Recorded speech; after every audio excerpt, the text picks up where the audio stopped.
সেইটো তেওঁলোকে জানিব মানে চিপৰাং মৰাটো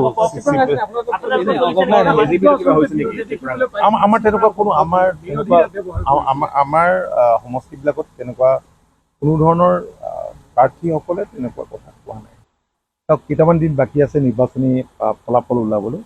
4 তাৰিখৰ দিনটোতো তেনে ওচৰত, সেইবাবে আজি আমি আমাৰ যিসকল মুখপত্ৰ আছে দলৰ এইকেইটা দিন সংবাদ মাধ্যমত সাম্ভাব্য ফলাফল বা এনেধৰণৰ বহু কথাই আলাপ আলোচনা চলি আছে।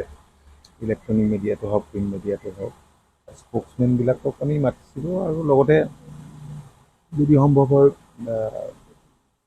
কাষতে ওচৰত থকা প্ৰাৰ্থীসকলকো আমি কৈছিলোঁ আহিবলৈ, তেনেকৈ আমি কথা বতৰা পাতিলোঁ। সেয়াই আৰু বেলেগ ইয়াত কোনো গোপনীয়তা নাই। আপোনালোকৰ বৃদ্ধি পাব বুলি কৈছে যোৱাবাৰ। কিমান মানুহৰ এইবাৰ আশা কৰা হৈছে? 4 তাৰিখলৈ বাট চাই থাকোঁ। 4 তাৰিখলৈ সম্ভাৱনা আছে।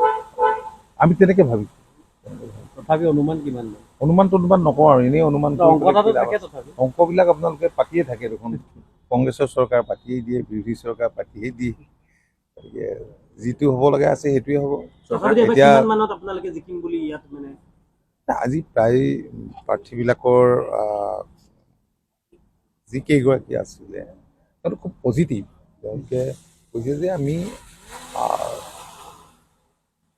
বুথৰ যিবিলাক কৰ্মকৰ্তা আছে সেইসকলৰ ৰিপৰ্ট লৈ পেলাই তেওঁলোকে মতামত দিয়া বুলি আমাক কয়। সেইফালৰ পৰা আমাৰতো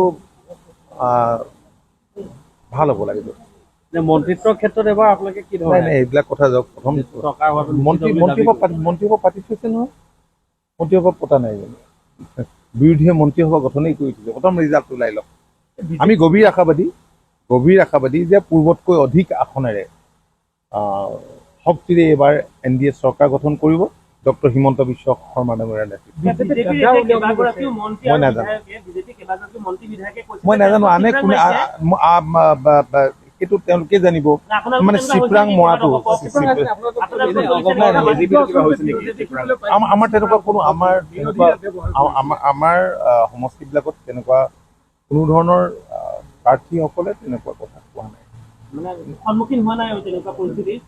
তেনেকুৱা হোৱা নাই। কোনো ব্যক্তি বিশেষে হয়তো কৰিছে, দল হিচাপে তেনেকুৱা কৰা বুলি কোৱা নাই। মানে চিপৰাং ৰাজনীতিত অগপ নাই। অগপৰ সেইটো কালচাৰে নহয়। অগপই নিজেও নকৰে, কাৰণ আপোনালোকে দেখিছে যোৱা সময়ছোৱাত অসম গণ পৰিষদে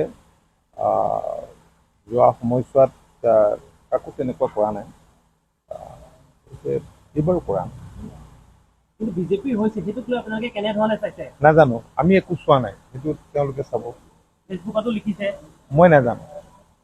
সতীৰ্থ মন্ত্ৰীয়ে লিখিছে মানে মই নাজানো। ৰঞ্জিত দাসে লিখিছে। মই নাজানো। তেনেকুৱা ডেফিনেটলি তেনেকুৱা যদি হৈছে তেওঁলোকে তেখেতসকলে গম পাব আৰু দলীয় মঞ্চত ডেফিনেটলি আলোচনা হ'ব। মন্ত্ৰীত্বৰ ক্ষেত্ৰত এবাৰ অগপই কিমান দাবীটো সেইটো সময় ক'ব, এতিয়া নহয়। 4 তাৰিখে ৰিজাল্ট ওলাই লওক, 4 তাৰিখে ৰিজাল্টটো ওলাই লওক, তাৰপিছত আমি কথা বতৰা